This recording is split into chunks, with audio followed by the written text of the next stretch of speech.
we're having slower growth, we're having debt crisis. This is all very much challenging points. How do we fund the AI transition or the green transition is not known. Borrowing is becoming very expensive.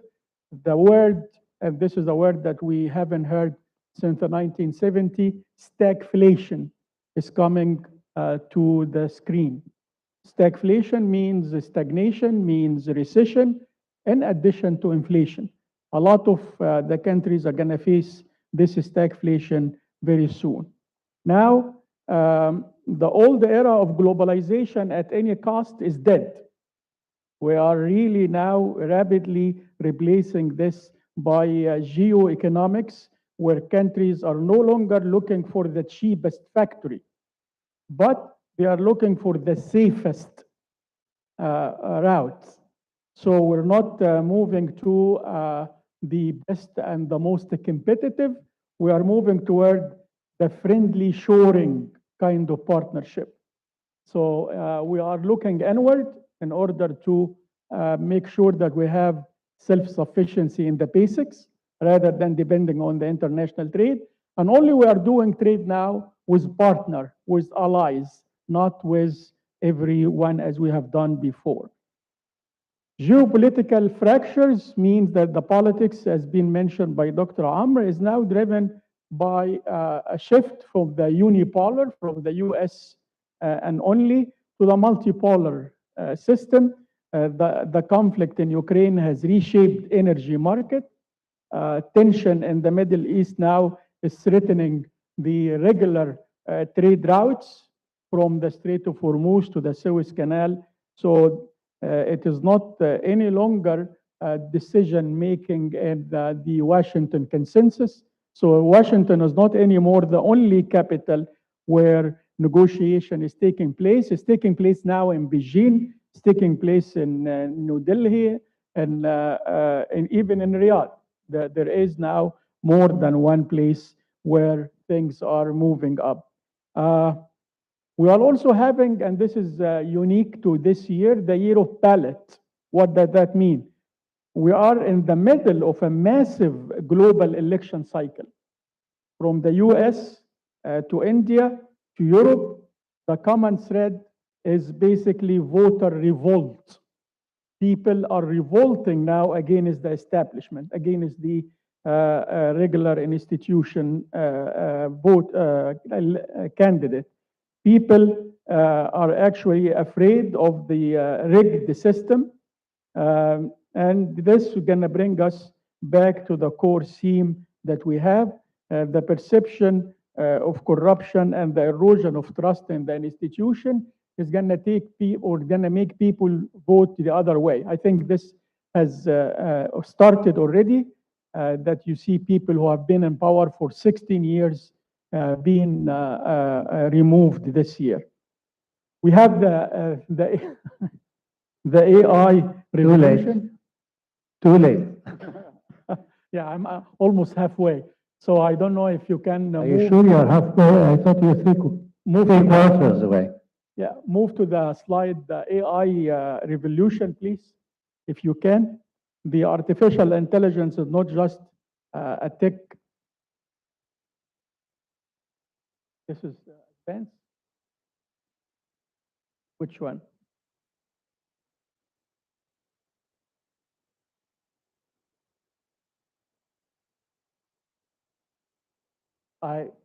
You missed this nice picture. Okay. So as you can see, the artificial intelligence is not just tech trend. It is a political and economic weapon that's being used right now. So whoever dominates the semiconductor industry, supply chain, whoever dominates the AI algorithm will dominate in the 21st century. AI also poses a risk to governance. It makes corruption of information easier than ever.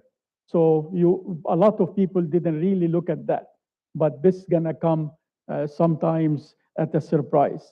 Another one is the erosion of the king dollar. again, this is something that is happening as we speak. The dollar is losing its kingdom because weaponization of the currency.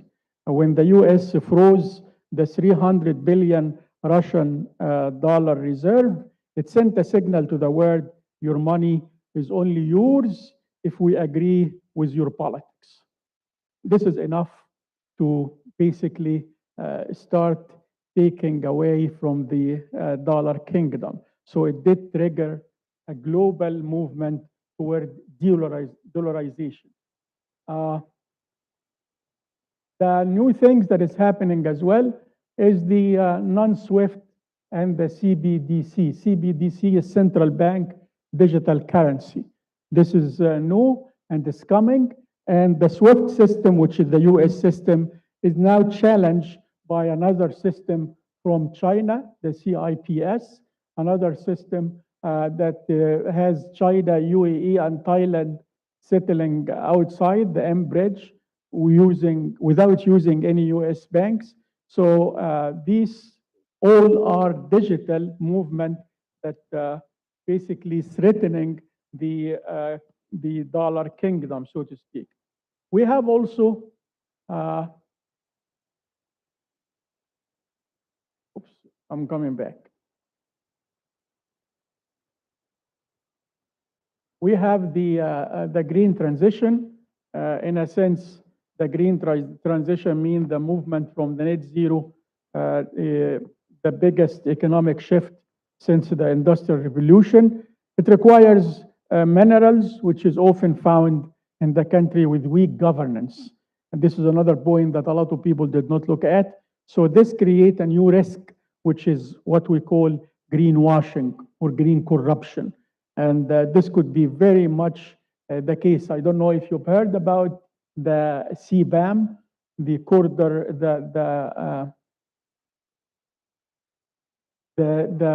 country border adjustment mechanism, which a tax being imposed by the European Union on all the exports that is coming to Europe. CBAM is going to be imposed on countries like Egypt and like other developing countries that export carbon intensive kind of commodity, and we have no way to combat that, and it will lead, in my opinion, to greenwashing in the end. We have also multi-alignment and hedging. Now you can find that developing countries are not in a position to pick a side. They should not. They should pick realliance where hedge your bets by diversifying into gold, using local currency swaps, building digital payment. All of these is basically going to take away one more time from the current Bretton Woods system. The best is for hybrid future. That means that the future is not dollar or digital. The future is a hybrid one. We are entering in an era of multiple currency, digital ledger, shifting loyalty. Nation that thrive will be the one that embrace digital transparency. Since I am these days writing a lot about corruption, this is one of the way that we could fight corruption with, which is basically the digital transparency that we are talking about. So are we ready or not? What we have seen say that we are not very ready. I am done, yeah. Thank you very much. I was about to cry because every time Hassan comes up with something, it's one more problem. I didn't see any glimpse of hope anywhere. The world is essentially collapsing. And when the world is collapsing in so many ways, well, somebody has to defend us, right? So somebody has to do something about it. Is he accepting it lying down? Is he getting himself adjusted and ready to counterattack? Or what? Yes, sir, the floor is yours. Thank you very much, Dr. Ahmed. Good evening, everyone. Let me first to thank the Nile University, Dr. Tariq and Dr. Tariq, and all the people that invited us, and of course, I have the pleasure and honor to be at the stage with Dr. Ahmed Galal, who is for me is a mentor, is a boss, is an intellectual person that I always enjoyed, and of course, my friend and expert, highly expert in political, Dr. Amr Shopki, and of course, Dr. Hassan, who I got the chance to know him today, and I'm happy and welcome for everyone that is coming from abroad, our colleagues from You have different become countries. quite a politician since I have known you. I have known Yasser for the last, what, 20, 30 years or something. He was not that way. Something happened to him along the way, and I'm happy. By the way, I'm doing that to wake you up. Go ahead, yes. Thank you very much. So I will try to be brief. I think it would be good to listen to your also questions, and I'll be happy to have more interactive discussions. But let me try to touch 3 points quickly. First, we were being ready and in a better shape than any other shocks before. So that's, I think, it's one point that it's important to highlight, that during the last 2 years have been a lot of reforms that were implemented, especially on restoring macroeconomic stability. So we have public debt going down from 96% to GDP to around 83% in just 2 years. We have primary surplus. We have inflation going down from 35% to around 11 to 13%. We have an external position that has been strengthened. So we have the highest net international reserves at the time. We have moved from a negative territory of net foreign assets to a positive one. All this is enabling the government to deal with the shock in a better way than before. And I think that's it's very important, because when you are in control, you can do it. You can have much more choices than if you are in a more difficult position. Second, and related to this, I think, point, I would like also to focus a little bit on the process, because the process was very important. The government this time has proactively taken decisions that are important. And we have seen that. We have seen that reaction from the markets, from investors, from the international institutions, from everyone that said that this time they put Egypt amongst the, let's say, some of the good reaction. And we have seen that from international. I just came yesterday from the spring meetings, and we have a lot of press conferences where this has been mentioned several times. But more importantly, that this was a collective action within the government, and there is a team that is working together, coherence and discussing everything. And there have been the challenge of making a balance between a shock that is not clear. We don't know how long it will be, how the impact will be maintained, what the price level you can find one day, an increase of $30 per barrel, and then another $20 down. So it's a lot of uncertainties. But at the same time, one thing was very clear, is to try to keep the momentum of economic activity.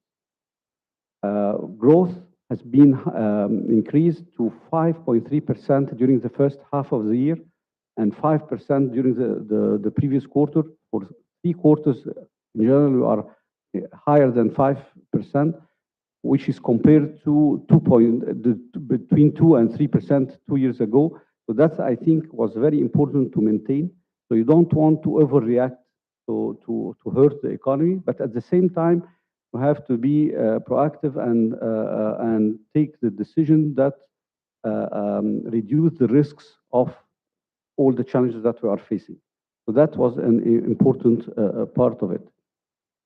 The more important in the process, that also the government has proved that it's ready to take whatever decisions needed to deal with it, and no return to any imbalances in the economy. And I mean that you don't want to take decisions that for short term might be good, but can have an impact on the economy that can, with much more worse effects afterwards. So that's, I think, is very important. The last point on the process itself is transparency.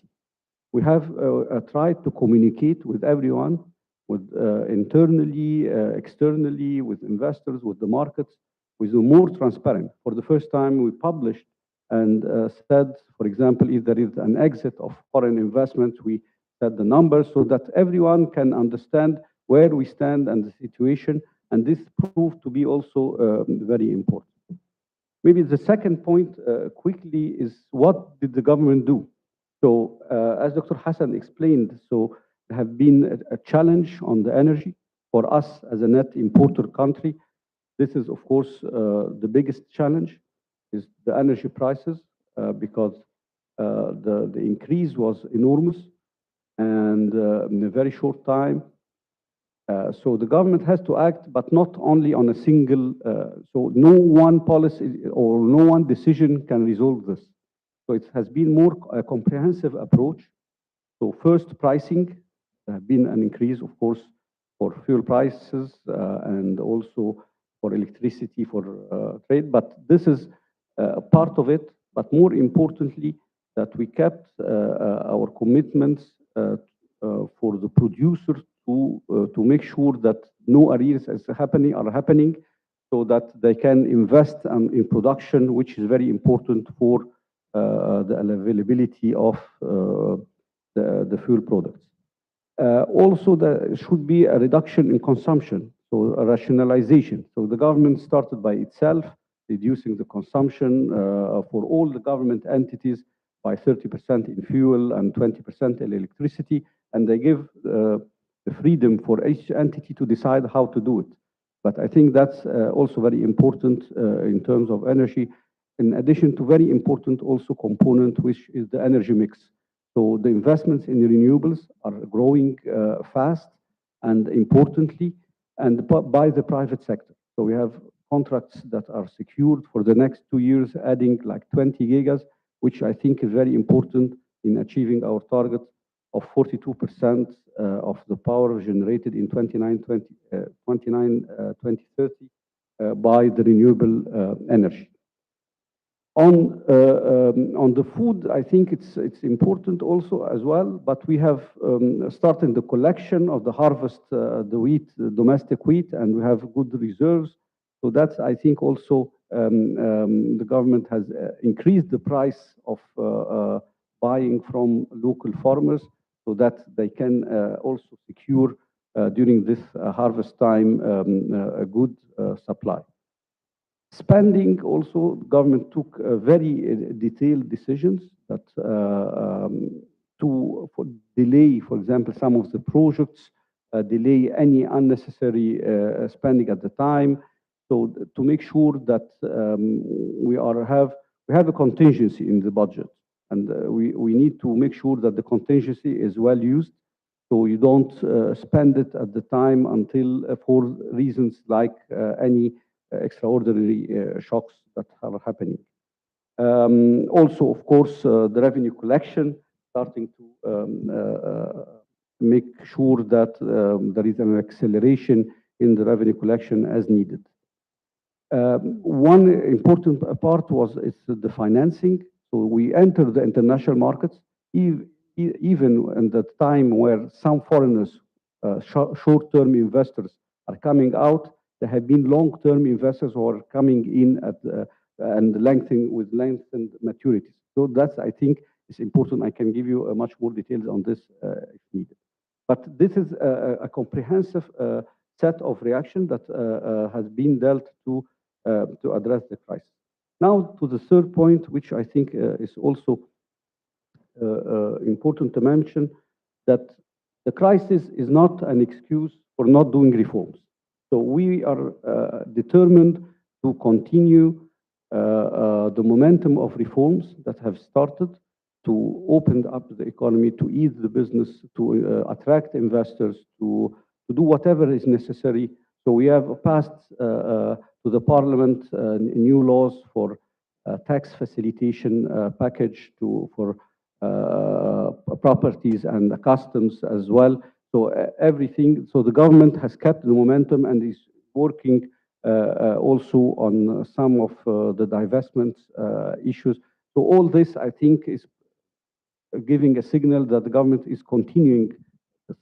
And I think the other thing that is important to mention, that we have a good relations with different parts of the world. So I think that has been mentioned. And we have strong relations with the US, we have a strong relation with the EU, we have a big program with the EU, and they are coming next week also for a dialogue in addition to follow up on our programs.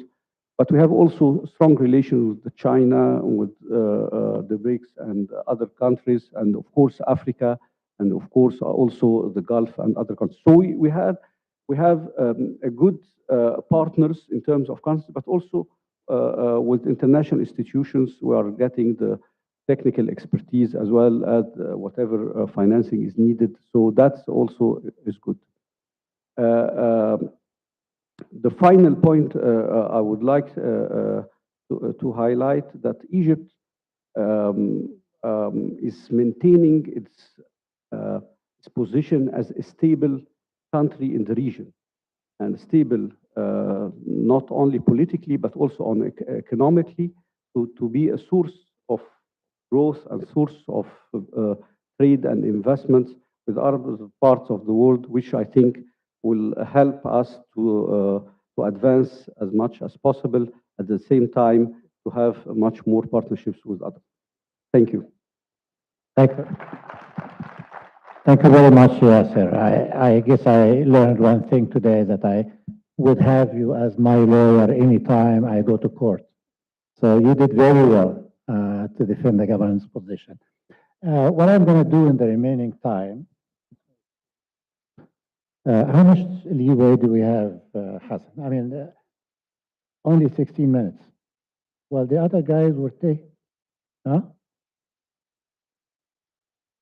Yeah, I know, but you know, you decide on time and then you relax it. Everybody has been relaxed about it. But in any case, let me make better use of the time. What I'm going to do is the following. I'm going to ask one question to each of our panelists, and then I'm going to turn the floor to you to ask your questions. I'm not going to do too many follow-ups or whatever. I will start with Dr. Amr, my good friend, Dr. Amr. I was puzzled by what you came up with at the end. You told me, or you told us, that now, given the mess we are in the region, that the best course of action for us is to take the guys to court. Essentially, shame them, take them to court, basically stand with what is right, not what is might. We know that guns speak much louder than, as a matter of fact, someone who is sitting here and probably hearing what the Israelis are doing in the region without knowing anything about the region, who says these guys have such a heavy hand and they are going to get it their way no matter what. They don't give a damn about rule of law or regionally, internationally. It doesn't matter. So how would you, I mean, why would that be the best course of action for us, given the mess we have in the region? Why should legality be the basis on our counterattack? Do you understand my question, or should I say it to you in Arabic? Okay. يعني هو لما نيجي نحارب ضد ما يحدث، يعني عندنا بديلين، يا اما نمسك بتاع بندقيه، يا اما نروح للقانون. حضرتك بتقول لنا القانون، انا بقول لحضرتك انه مش نافع. فيا ريت على لنا على دي. شكرا. طبعا يعني ده عيب انه بعرف قبليها ب 12 ساعه، انه as usual when I express myself in English I prepare PowerPoint and a lot of issue, but يعني it's okay. you feel comfortable لو بتحب تقولها بالعربي وانا هقوم ملخصها بجملتين. يعني اتفضل. خلينا That's fine. If those who يعني yes, concerning the Palestinian cause and what you mentioned, I am agree انه الادوات القانونيه واحترام الشرعيه الدوليه والمؤسسات الدوليه وقرارات الامم المتحده عمرها ما احترمت من قبل اسرائيل. لكن وانا هنا متفق مع الدكتور احمد تماما، لكن من ناحيه اخرى هل تجارب الكفاح المسلح والمقاومه المسلحه، هل عمليه 7 اكتوبر، هل كل هذا التراث في المقاومه المسلحه المشروعه، هل ادى ايضا الى استعاده الحقوق المشروعه للشعب الفلسطيني وتعديل جوانب عدم العداله في النظام الدولي؟ يمكن تكون دي من التجارب النادره في تاريخ تجارب التحرر، ان احنا عندنا ازمه في الادوات السلميه وازمه في ادوات المقاومه المسلحه، ودي اشكاليه القضيه الفلسطينيه، انه في داخل فلسطين هناك من يرفض من ادوات المقاومه المسلحه اللي عبرت عنها حماس، وفي نفس الوقت هناك من يعتبر انه مسار اوسلو في النهايه المسار السلمي ومسار التسويه لم يؤدي الى شيء. وده اخطر شيء ممكن تواجهه اي قضيه، هي انه تبقى الادوات السلميه عاجزه والادوات العنيفه والمسلحه ايضا عاجزه. نعمل ايه في الحاله دي؟ في الحاله دي هنا بيجي الاجتهاد الشخصي لكل. انا من مدرسه الاستمرار في المقاومه المدنيه والشعبيه حتى النهايه، والحملات القانونيه، وانه ما شاهدناه في اوروبا وفي الولايات المتحده وفي عدد من البلدان العربيه من ضغوط ومن الراي العام. يعني المنظومه الدوليه في بلد زي الولايات المتحده زي ما طلعت ترامب طلعت زهران ممداني، زي ما موجود اليمين المتطرف في ناس بيتظاهروا لصالح العدالة في النظام الدولي وما إلى ذلك.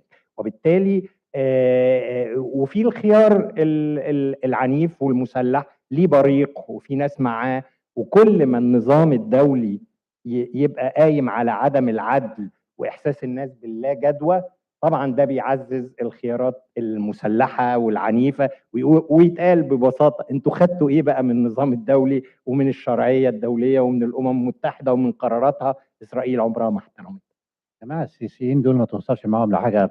لا بس يعني انا قلت وجهه نظري. يمين يقول لك مش لا بس انا في الاخر لا انا عارف انا في الاخر انا قلت انا بعد الغدا فلازم اصحي. انا بهزر بس انا قلت انه انا مع الخيار ده المقاومه المدنيه. Just to summarize what Dr. Am said, he basically said that it seems like we are in a situation where neither the peaceful way of resolving conflicts is working, nor the the aggressive military way is solving it. And it's a question of a choice, and he personally prefers going the legal way because it's a personal choice. So it's up to you guys. But what I know from everything I know is that this region is not going to be the same anymore. There will be reconfiguration. There will be alliances of a different kind. Basically, we should be, I mean, we are really on the good side, the lucky side, we meaning Egypt. I think we have chosen the right position to take. I think we have not gotten ourselves involved in a way that can really hurt us quite badly. I think it was honorable to take the position of standing against helping migration. I mean, allowing the Palestinians in Gaza to come to Sinai, and we would have had the biggest mess we would have ever had. I have to admit that I believe this is one of the most important decisions Even has taken, and I think it was very wise, and I think it's in the interest of everybody, including, perhaps more importantly, for the Palestinians. Because if they were to have been moved elsewhere, I think the whole story of the Palestinian cause would have gone down the drain. Anyway, thank you, Dr. Amr. I go to Hassan. I gave him hard time, so you expect me to give you hard time, right? Now, No, actually, I'm not gonna do that. I mean, there is an issue that you mentioned that I really like. The issue of the demise of the dollar as an international reserve currency. This is really big, and it's a lot more. I think we don't realize how important that is on the international economic landscape. It is not happening only now because of the crisis. No, China has been working on it for quite some time. You know what France has done recently?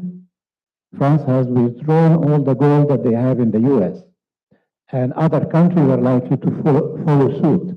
What we know in that story is that since 1971, with Nixon, basically debuckling, 71 or 73, I don't remember now, basically delinking the dollar from the gold, and the dollar becoming the world currency. There is a nice story that you keep hearing, but it never finds its way through our ears in the region.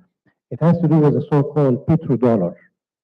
The deal was in the early 70s between the US and Saudi Arabia and other countries in the region is that they will sell their petrol in dollars.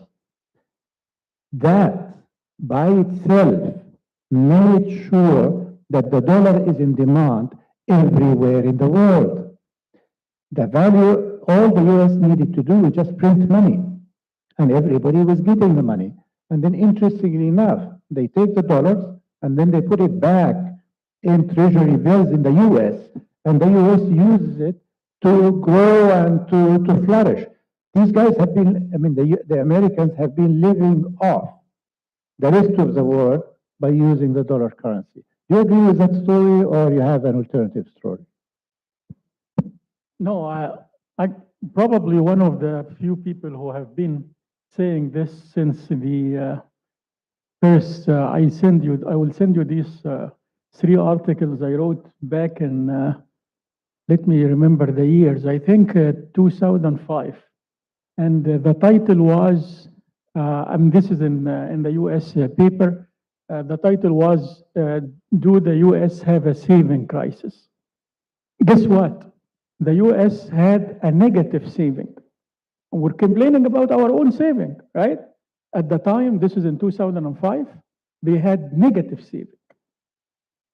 And then I wrote this article and I said, no country can live with this kind of dichotomy between the monetary phenomenon and the real phenomenon, and something has to happen to correct it. And guess what? 2007, that was the correction that happened.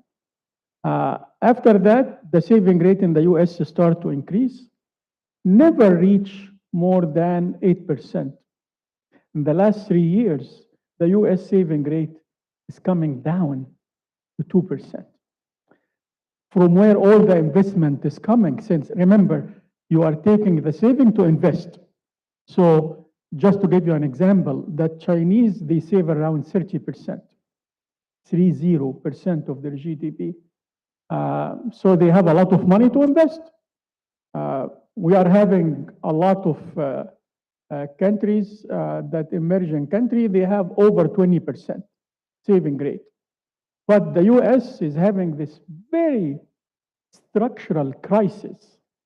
The government is indebted, the corporation is indebted, and the citizen is indebted. My student in the US, they actually graduate with around $120,000 debt, and they start paying for it. So nobody actually talks about what is the real issue with the US economy. The US economy is in bad shape than any other economy around the world. But they cover it with the currency. Because the currency, when it is accepted around the world, some of the French economists, they call it the exuberance advantage. What is that? Well, the $100 that the US is giving to the other part of the world cost the US 70 cents. The rest is pure profit. So the US is drawing huge amount of profit because of the difference between the face value and the real value. I've been talking about this, as I said, since 2005. Yeah, so you agree with me? So you have more to say, or that's it? I know, I not only I agree, but I say that this is now start to appear and becoming, and I also wrote about Mr. Trump shooting himself on the foot, because that's exactly what he was doing. Well, it's, once you weaponize the dollar, then you are giving everybody a signal that don't depend on the dollar anymore. Yeah, it's not by accident, by the way, that the Iranians are asking when they were charging fees for the passing through the Strait of Hormuz. It was in yuan, not in dollars. This is not accidental. Something, the switch to from the SWIFT to the alternative way of moving financing around. I mean, there is something much more serious going on the economic front. And maybe in some ways, I mean, I usually think that politics lead economics. But in some ways, economics can also be leading to politics, meaning because your economic interests are being threatened, you take political actions. So it's circular in some ways. But in any case, I mean, I think I'm coming to my friend Yasser, and since he has done such a good job in defending the government's position, I'm just not going to ask him a broad question. I'm going to ask you a very narrow question, and I hope you give me a very narrow answer. The decision by the government to close the shops at 9 o'clock, and then to 11, and then to 9, and then what the heck is that? How much, I mean, my question really to the government is the following. How much are you saving versus how much are you costing society? And let me elaborate a tiny bit the cost of society. There are the guys who work at night only. There is the foregone output in terms of GDP growth rate.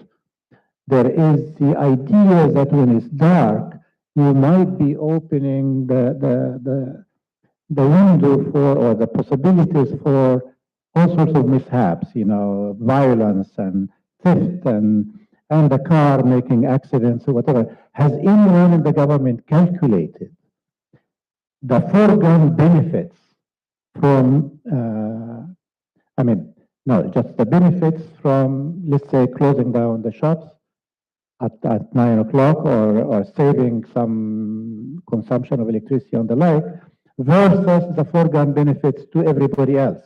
Or are we calculating the benefits only from the government point of view, not from society's point of view? Okay, Go ahead. Thank you, Trump. It's an easy question. No, I mean, it's a very difficult question, and not only, it's not only for me. I mean, this is a question that within the government is being asked all the time. And what is important to know here, that this was a very short-term decision. So it's not here to stay. And even when it started, and the government said that they are going to monitor and to see what would be the impact and the effect on this. And it has been relaxed. So it's not like the 9 p.m., it has been relaxed for 2 weeks.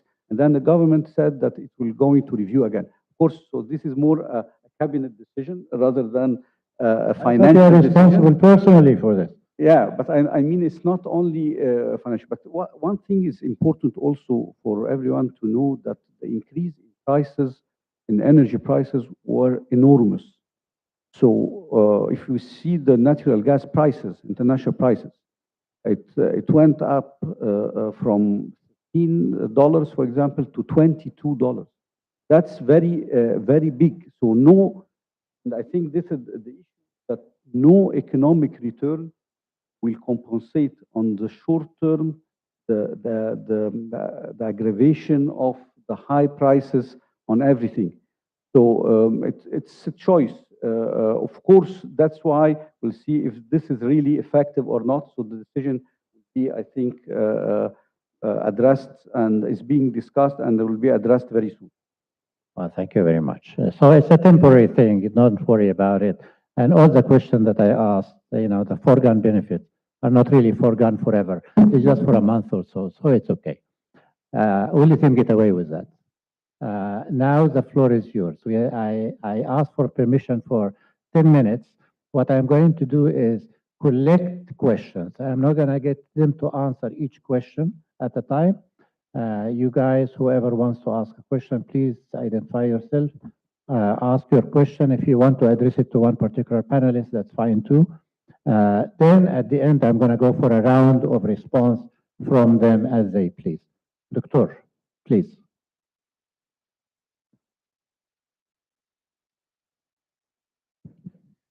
Thank you very much, Dr. Ahmed. This is a very enlightening discussion. I have just, I agree with you very much about one thing you said, that sometimes politics drive economy and sometimes economy drive politics. I think with politicians, usually politics will, comes first and it drives the economy. I think with Trump, I think he's starting from the other direction. He's thinking about everything economically. And this is really driving his political thing. So, Could you speak to the microphone? I can't Yes. hear you very well. Can you hear it now? So I'm thinking like with Donald Trump, what he's doing, I think, in my opinion, he is his economical thinking is driving his political position. So, and maybe correct me if I'm wrong, but my question is, don't you think he was trying to do this because he knew that China would really do something about the petrodollar, and he's trying to stop that by doing all this mess? This might be one way he's thinking about it, and maybe that's why. Because everyone, I knew this for years, yes, that, we're just printing money with the petrodollar. So the problem is, Let's go. Can you ask your question in Arabic? I can't figure it out. okay. So what I'm saying is, كلنا عارفين ان ترامب بيحط الايكونومي قبل البوليتكس. He is not a stupid guy. He knew, فاهم, that the petrodollar is, China is playing the game. So he wanted to stop China from affecting the petrodollar. So is this really what he's thinking, and is he succeeding in that? Yeah, okay. So basically the question, the way I understand it now, is that the US is really fighting China through other means. Whatever they are doing, they are really doing it in their battle against the rise of China. Is that correct? Yes, to make sure to protect the petrodollar, because that's the only thing. Okay. Because if they lose that, they're going to lose a lot. Yeah, okay. Defending for it. ده سؤال الدكتور عمرو، ده هيجي لك بعدين. يا بس انت فهمت السؤال. Okay. Very good. Yes, sir. Okay, of course, the panel covered a lot of things They here. are good, Yeah, okay, but let me just make a couple of points. The petrodollar was created, the word petrodollar was created by Dr. Ibrahim Awais. Dr. Ibrahim Awais created this term in 1973. It is his name. طبعا دكتور إبراهيم عويس مصري وكان في أمريكا وكان في وقت من الأوقات. I know him. Okay. So this is just a small point. But it's important. So we want to claim our intellectual property. No, okay. Right? The next point, is the following. بالنسبة لفلسطين يعني وكده مفيش حد يقعد 70 سنة يضيع فرص وبعدين يحمل الباقي المشكلة. This is the problem. The problem really زي ما انت قلت ان هم متفرقين مش معرفوش. بعد لما الرئيس بتاعهم راح الدنيا عمالة تلخبط وكل يوم اوحش من اللي قبل. The last point يعني اللي انا احب اقولها when the currency is different وجولد وكده the only thing that matters is what are you able to sell to others. Yeah. Okay. This is it. Very good. Okay. Thank you very much. Other questions? Yes, sir. Over here and then over there. Over here, please. Thank you very much for the very nice panel, very clear. I was wondering whether Egypt, together with other countries in either Northern Africa or Africa overall, could benefit from a stronger African currency. We all know the risk of the devaluation of the dollar. And I think Egypt and other countries can really take a leading role in increasing the independence by developing and shaping the currency on that level. Is that something that you are considering and should consider? Is your question about Egypt as a leader in the African context, or is it something else? Egypt, together with the other countries, shaping the new African currency, which can increase the independence of Africa as a whole compared to the US, compared to the EU, compared to China. That's going to be a question for you, Hassan.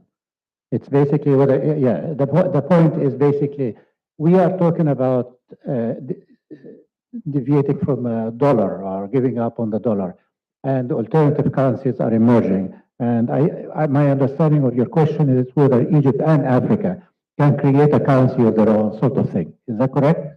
Thank you. Thank you. Yes, sir. Over here. Our president.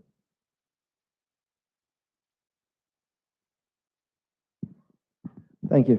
Brandon Nunes from Aston University. Thank you very much for. Did you say Boston University? No, Aston. Oh, Aston Business I School.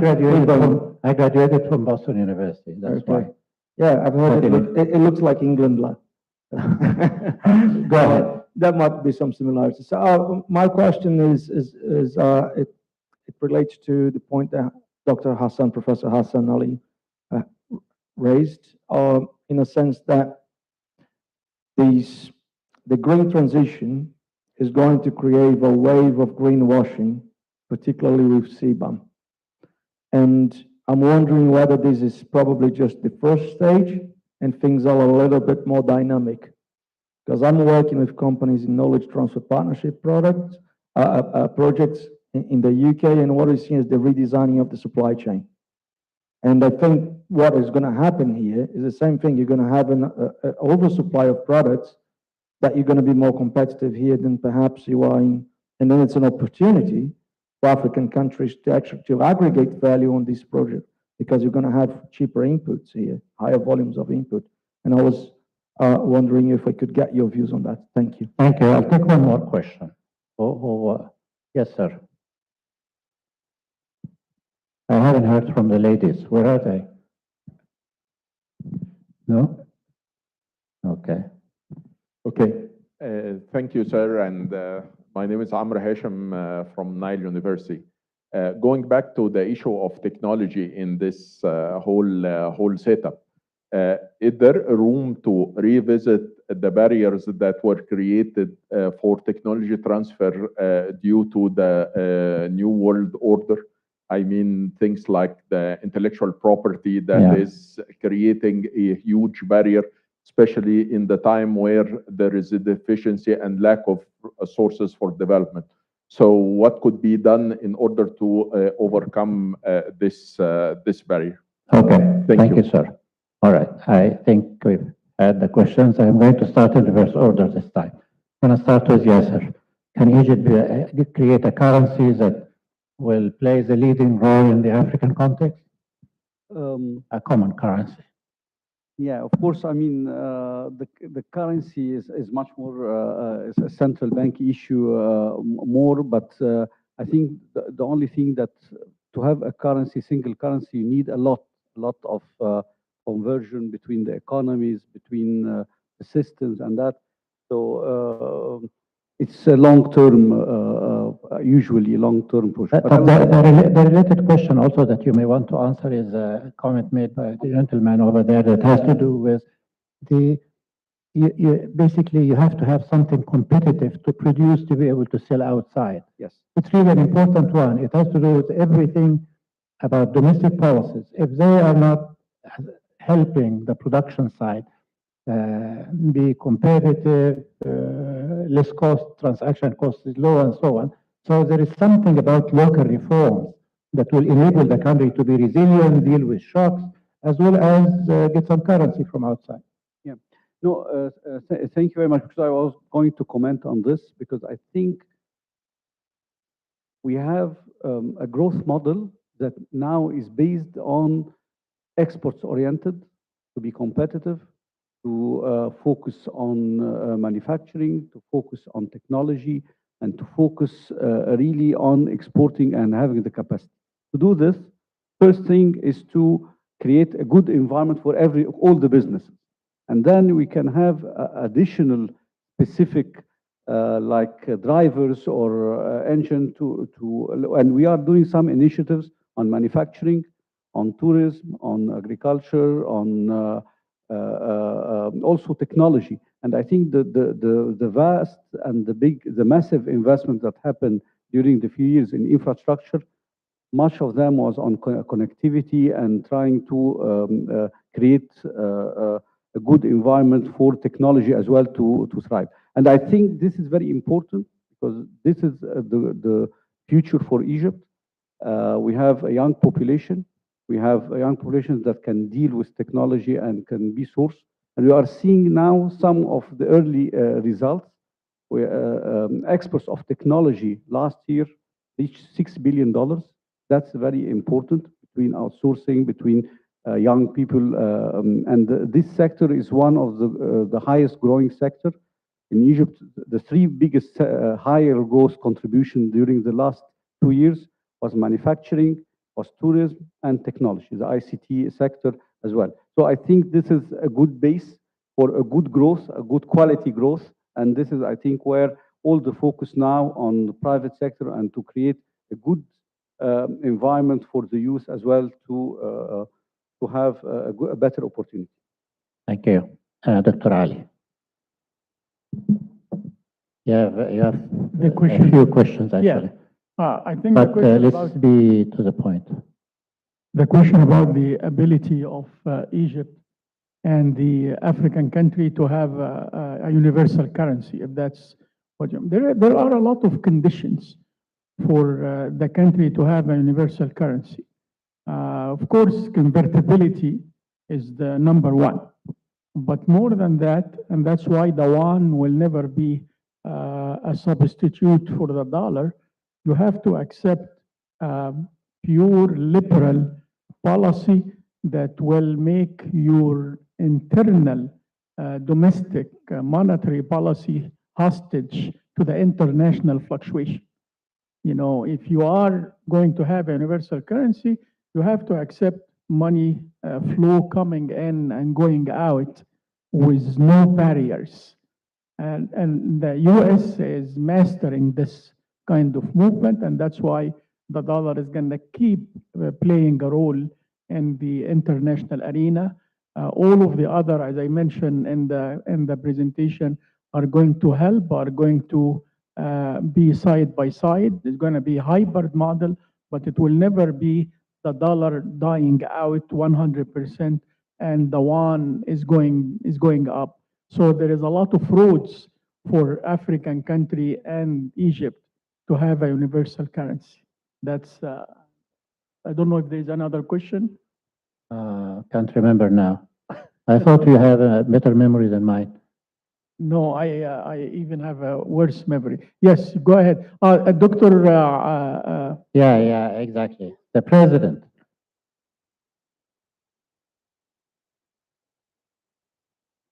Who capitalized Egypt? Yeah.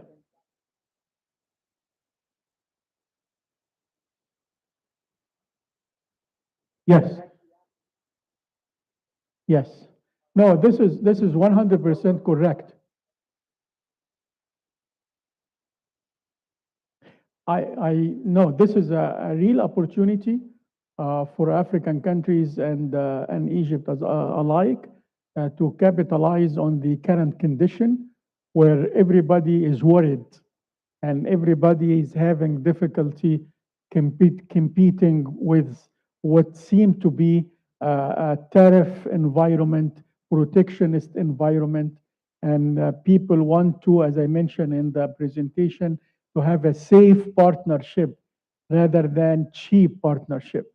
So this is the way that Africa and Egypt might have an advantage over other countries, even though if the other country still have cheap component. Yes. I think the two of you are going to continue that conversation after the session. Thank you. Okay. Now the floor is yours. Thank you, Dr. Ali. The floor is yours, Dr. Amr. طيب التعليقين يعني موضوع العملة الصينية والأمريكية، يعني أنا أعتقد إنه الثلاث أصدقاء أقدر مني على الحديث في هذه الزاوية من التنافس الصيني الأمريكي، لكن الزاوية اللي تهمني من زاوية البوليتيكال ساينس إنه التشاينيز موديل هو قايم على فكرة إنه بارت من النظام الدولي.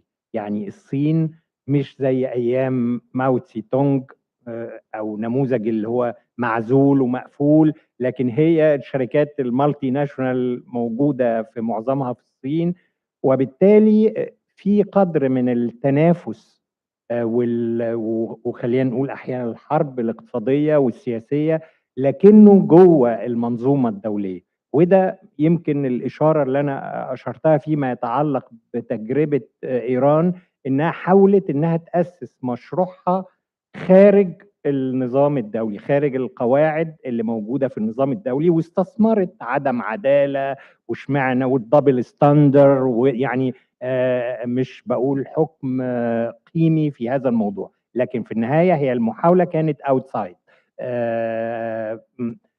وبالتالي الشكل التنافس هيستمر، التنافس السياسي والاقتصادي، وده التنافس من الناحية الجيوبوليتكس ده الأكبر طبعا في العالم، وفي تحليلات كتيرة ممكن نقول. أما بقى موضوع فلسطين، فاحنا ساعات يعني بصراحة بنخش في خناقة، مش عايز أقول خناقة حارة صغيرة وإنه مين والزعماء بتاع، دي قضية أكبر من كده. يعني العالم النهاردة جزء من الانقسام والنخب الجديدة اللي موجودة في أوروبا حوالين البالستينيان كوز. بصرف النظر القادة سيئين، بصرف النظر بفتح سيئة ولا أو الاثنين أسوأ من بعض، دي قصة أخرى. لكن الناس بتبقى دايما بتدافع عن قيمة عليا، هي قيمة العدالة وقيمة التحرر، ومش معقول تبقى هي دي القضية اللي شغلة العالم على مدار سنتين، المذابح اللي حصلت. واحنا احيانا بنخش في زواريب ومش شايفين انه في 70,000 بني ادم ماتوا في غزه، اللي اثروا في الضمير الانساني، بصرف النظر عن موقفنا من قيادات منظمه التحرير وحماس، حتى لو اتفقت انه كلاهما اسوأ من بعض. Thank you very much. Let me conclude this fantastic session. First, before I thank everybody, one of the ironies of recent times is that the champion of globalization and the multilateral system after the Second World War was the US. I was in China about 8 months ago, and the Prime Minister of China was speaking to a much larger audience than our audience here. And he was the first defender of multilateralism. And the US, the Trumpian era, is the first offender or the most important offender of multilateralism. It is really ironic and remarkable how things do turn around. That China benefited enormously from multilateralism. The US benefited enormously, but then now they don't want to play the same game.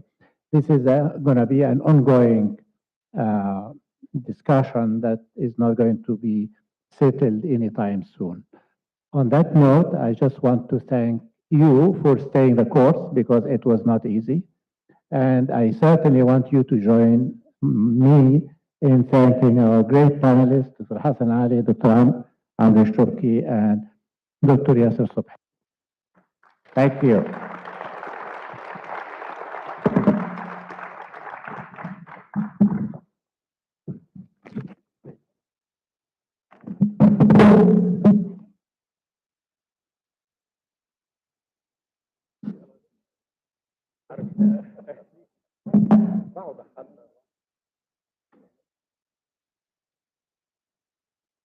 Thank you so much for this amazing panel. Now, Dr. Tariq Khalil will honor our esteemed speakers.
Thank you so much for today. It's been my honor to be here with you. Now you can go to your panel sessions.